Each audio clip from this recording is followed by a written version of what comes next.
Oke ya, selamat datang semua dan di sini kita akan membahas tentang klarifikasi Luga dan Luga sendiri mana kok tiba-tiba hilang ya?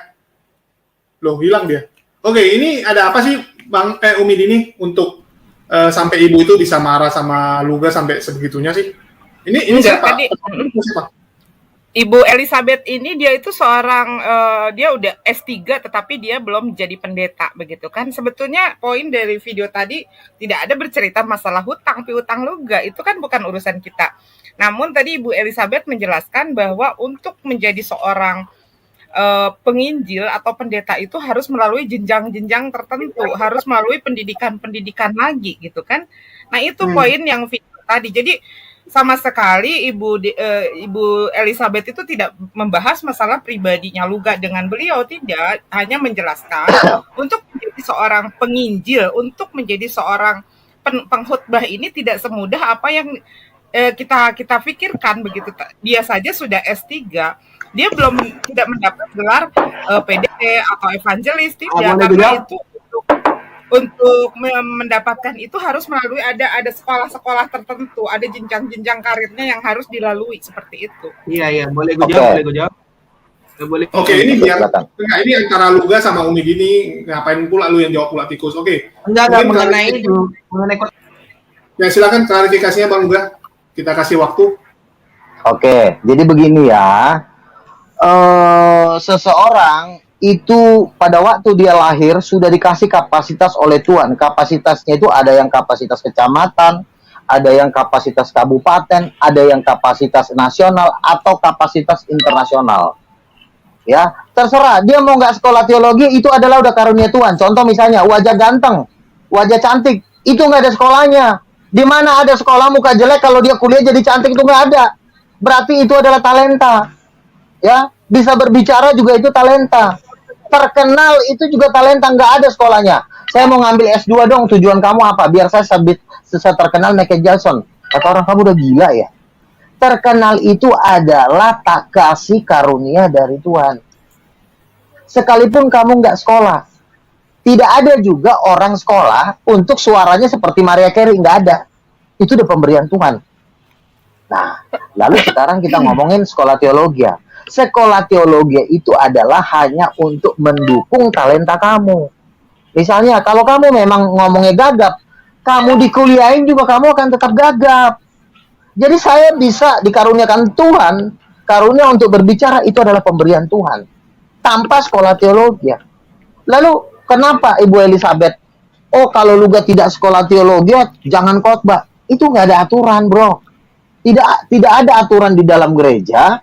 Kalau orang tidak sekolah teologi tidak boleh khotbah.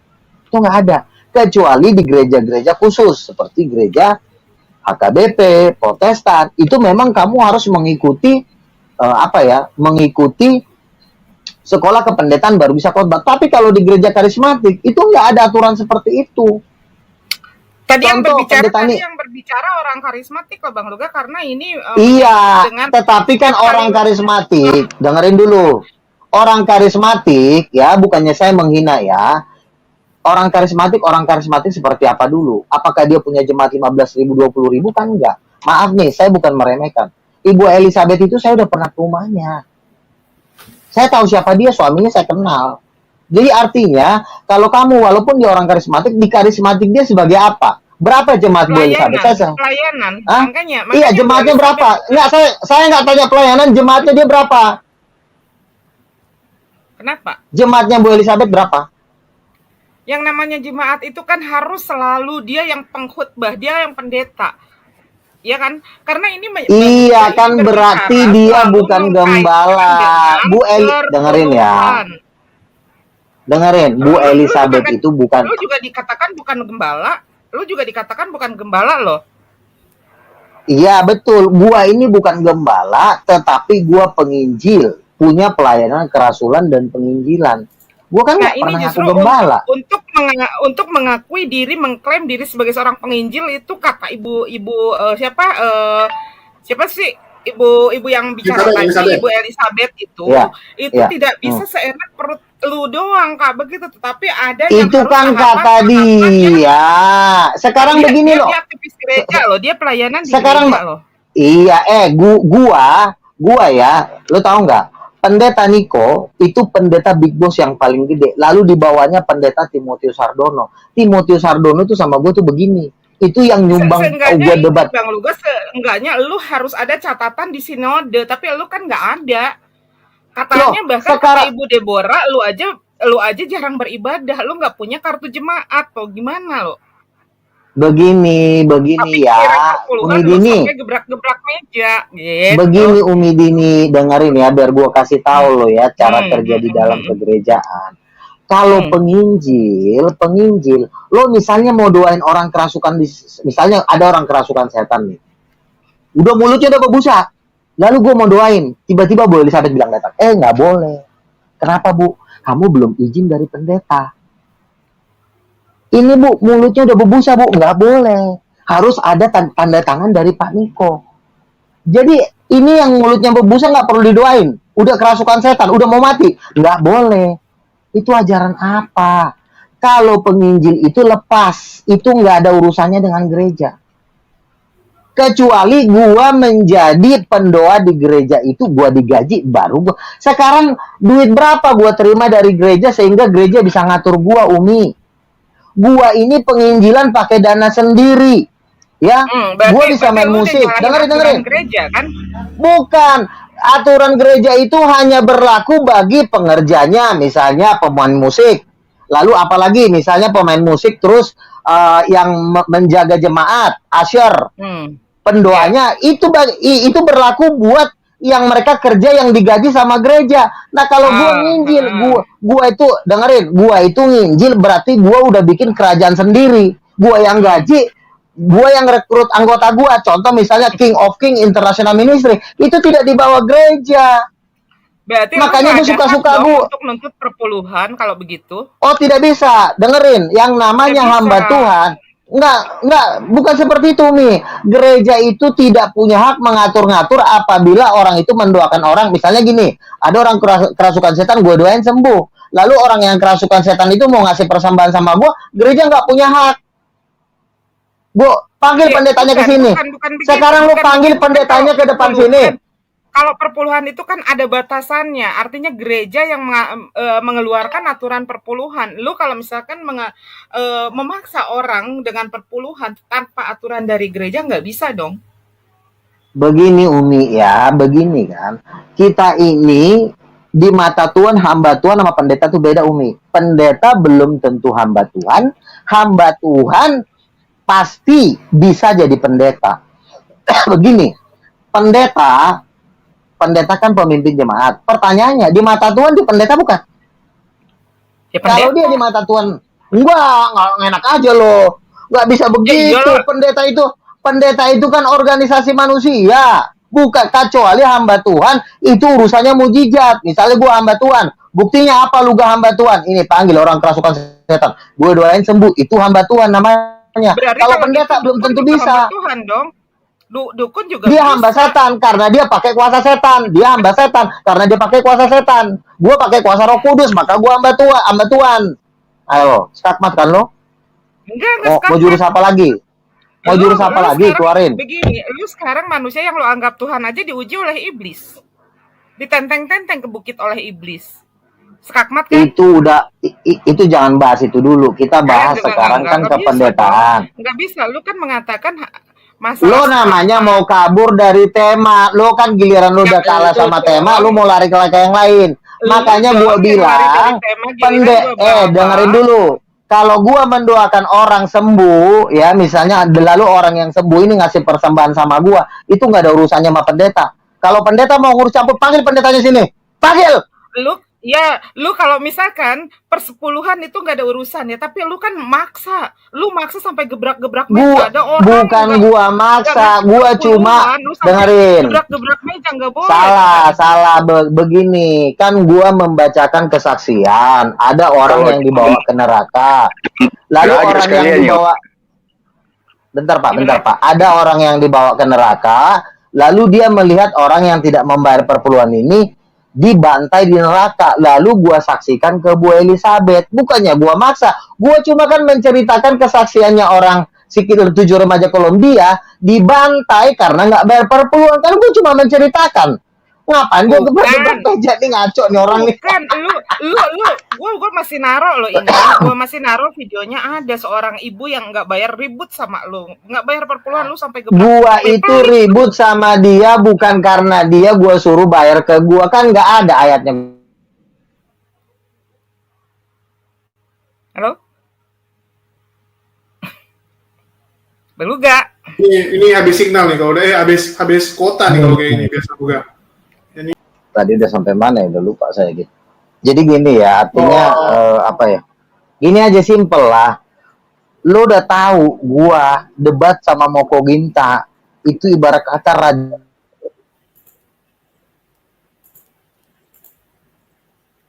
debat di Indonesia. Ngapain gitu loh? Harus nggak ada yang raja lah bang. lo percaya sama iya kan? Besarin channel lo. Iya, tetapi kan artinya kan gua ini kan senior di dalam dunia debat. Itu juga kan yang ngomong kan orang-orang. Jadi artinya begini, apa sih yang diributin? Kan duit kecil, ujung-ujungnya duitnya berapa? 20 ribu, 50 ribu yang diributin. Kan hal-hal yang kayak gitu ya, ujung-ujungnya kan duit. Berapa sih? Gua itu kalau misalnya naktirin orang nggak pernah cerita ke orang. Ya, belajar kita jangan jadi orang. Ini kan sebenarnya dimulai dari kepelitan. Kalau kita sudah ngasih, itu nggak perlu kita ungkit lagi. Kalaupun misalnya ada hal-hal kecil yang misalnya mengganjal, ya kan Bu Elizabeth juga kan gua ajak dia dari grup pendoa. Bentar Pak, ganti ngomongnya. Bu Elizabeth ini kan dia bukan pendebat. Tapi coba lo lihat, temannya semua pendebat. Kenal dari siapa?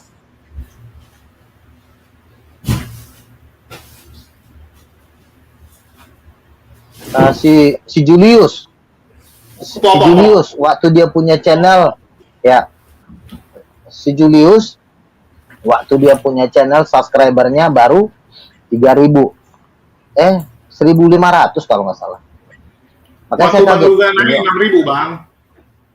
Enggak. Saya masih ingat waktu kamu undang saya pertama, saya langsung di subscriber ya kan. Itu kalau nggak salah 3.000. Ya. Mungkin kamu lupa. Tampilan soalnya gini, aku ingat karena waktu Bang Luga kedua kali, habis itu aku posting 666.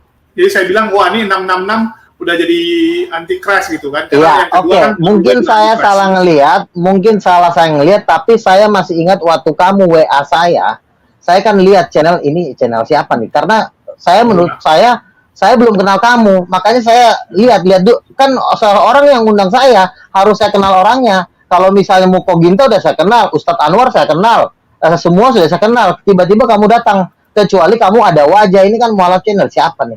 Mualaf channel ngundang gua. Saya lihat subscribernya, oh dia udah kalau nggak salah waktu itu 3.000 ya, gitu. Jadi artinya saya terus yang kamu undang kan tiap hari saya tiba-tiba sekarang channel kamu sudah 40.000 subscriber. Artinya bagi saya itu ya no problem gitu loh. Artinya kamu bisa besar kan, seorang subscriber itu kan bisa besar kan karena ada orang yang berdebat. Kalau nggak ada yang berdebat, kalau kamu ngobrol-ngobrol kamu dengan kamu kan. Jadi artinya kita ini di dalam dunia debat kita ini saling support ya. Pak Moko Ginta support saya pun support Pak Moko Ginta gitu loh. Jadi artinya kalau misalnya ada hal-hal bangsa-bangsa di 200 itu kami nggak pernah ributin sama Pak Moko Ginta gitu loh. Artinya kemarin waktu saya juga ngopi sama Ustadz Nababan, tiba-tiba dia kasih saya duit, lah baik banget nih Ustadz gitu. Artinya itu hal biasa buat kami gitu loh. Jadi apalagi ini teman seiman saya yang ibarat kata Aderion itu mau ditangkap polisi loh, saya loh yang bela dia loh.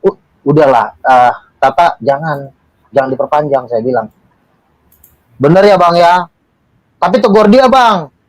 Udah mau dilapor polisi dia, saya yang bela dia. Terus saya juga yang mempromosikan juga dia ke pendebat para lain. Ya, kalau saya kan sudah kenal dengan ustadz-ustadz besar kan. Kalau Aderion kan, masa seorang Aderion dia aja kemarin baru ngomong sama saya, aduh kalau Bang Luga ini, wah udah lah sayang gue sama Bang Luga gitu. Jadi artinya manusia itu nggak bisa kadang-kadang kita pegang omongannya. Gitu. Baru kemarin dia ngomong kayak gitu sama saya. Wah kalau Bang Luga mah, sohib gue berat. Iya gue bilang. Karena kan dia kan drummer saya. Saya kan pemain bass. Saya mendirikan The King of King Band, Son of the King, dia drummer saya. Gitu loh. Jadi kalau dia misalnya keceplosan ngomong ya namanya juga manusia gitu loh ya. Jadi Luga bukan pendeta ya memang bukan, tapi saya hamba Tuhan. Pendeta belum tentu hamba Tuhan loh. Makanya kamu jangan gila sama gelar pendeta. Gitu loh. Dan Bu Elizabeth juga oke lah, dia sarjana teologi. Ya sekarang saya tanya, dengan gelar sarjana teologi, apa yang kamu dapatkan? Kan nggak terkenal juga dia. Lebih baik orang saya apa adanya, nggak sekolah teologi ya. Tapi saya puji Tuhan berkati saya dikenal oleh bahkan orang Malaysia bilang sama saya, oh Bang Luga ya pendeta besar dari Indonesia ya, saya tahu dia kok. Jadi artinya sekolah teologi itu nggak jaminan bro. Itu cuma. Nah, itu tadi saya belain, tunggu. Tadi waktu Bang Luga keluar, tadi saya jelasin sama Umi Dini sama penonton, kalau di karismatik itu gelar pendeta itu ya ada dua, satu dari tamatan teologi, satu lagi pemberian, karena melihat dia sering ngomong ya, sering jadi narasumber. Betul. Jadi diberikan oleh gereja sama seperti si Daltoni. Daltoni itu bukan tamatan teologi, Daltoni itu dapat gelar pendeta pemberian. Betul. Jadi begini ya kan, gereja ini juga melihat sepak terjang kita. Misalnya kalau model-model kayak sini, saya itu dipaksa pakai gelar pendeta, biar lo tahu, dipaksa. Ayo loh Pak, supaya Bapak lebih hebat Pak, tolonglah Pak, ya ampun. Itu yang memaksa saya untuk dapat gelar pendeta itu gelarnya doktor. Pak, ayolah Pak, supaya Bapak kan, apalagi Bapak di publik loh. Bapak bukan ngomong di kecil, ini se-Indonesia. Bapak harus punya gelar doktor, Bapak harus doktor Lugaon Tambunan. Tapi Tuhan bilang sama saya, anakku kau nggak perlu sekolah teologi ya, karena aku sudah mempersiapkan engkau sejak dari kandungan. Jadi Tuhan yang memarahi saya. Anakku jangan engkau sekolah teologi ya, karena aku sudah mempersiapkan engkau sejak dari kandungan. Hamba Tuhan yang dipersiapkan sejak dari kandungan itu adalah satu, Simpson. Simpson itu dari perut mamanya dia udah jadi hamba Tuhan. Musa tidak dipersiapkan dari kandungan, tapi Simpson dari perut mamanya dia udah nazir Tuhan. Baca Hakim-Hakim. Ya, terus yang kedua Jeremia. Yohanes Pembaptis pada waktu dia di perut mamanya, dia sudah penuh Roh Kudus. Sejak dari rahim ibunya dia sudah penuh Roh Kudus. Jadi ada tipe-tipe hamba Tuhan yang ada yang dipersiapkan dari kandungan, ada yang tidak.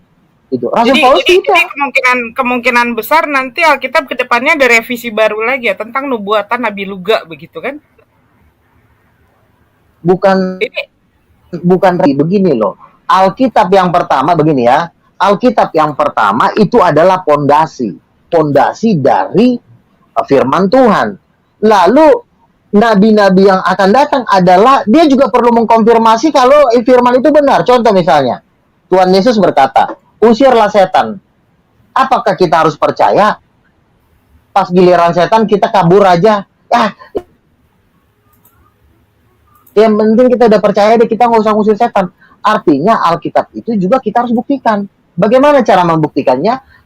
Kita datangin orang kerasukan setan, baru kita usir setannya. Berarti seorang nabi itu mengkonfirmasi pengusiran setan itu. Jadi masalah kamu nggak percaya.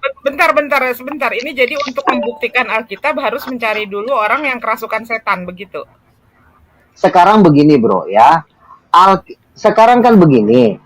Pada waktu kita ini kan lahir karena orang tua kan. Nggak mungkin kamu pas lahir misalnya Umi Dini oe. Lalu si Umi bilang, gue mau Kristen mah, kata mamanya Umi Dini. Ini kurang ajar nih anak baru kecil udah ngomong gue mau Kristen. Diam kamu. Nah, pasti kamu kan dimarahin karena kamu lahir dari kayak. Tapi kalau kamu tahu dulu itu misionaris pada waktu dia ingin memberitakan Injil itu harus diuji dulu. Contoh misalnya si Nomensen. Dia dikasih racun. Lalu Nomensen bilang, kasih dulu ke anjingnya. Kalau ini benar-benar racun, dikasih ke anjing mati. Dan apa yang terjadi? Racun itu dimakan Nomensen dan Nomensen tidak mati dan terjadilah sampai hari ini itulah berhenti. Penginjil terhebat di tanah Batak yang membuat itulah No Mention. No Mention membuktikan bahwa Alkitab itu benar. Jadi kita nggak main asal baca-baca. Oh kata Gue Tuhan tanya, Bogono begini, gue tanya. tapi lo gak hidup. Enggak gini. Pertama ya, ada dua pertanyaan. Yang pertama, nubuatan tentang kenabian lu ada di mana? Kemudian yang kedua mukjizat lu apa sih? Itu kan yang dua hal itu harus dipenuhi oleh seorang nabi atau rasul. Ya. Joel 2 ayat 28 ya, lo baca Joel 2 ayat 28. Joel 2 ayat 28.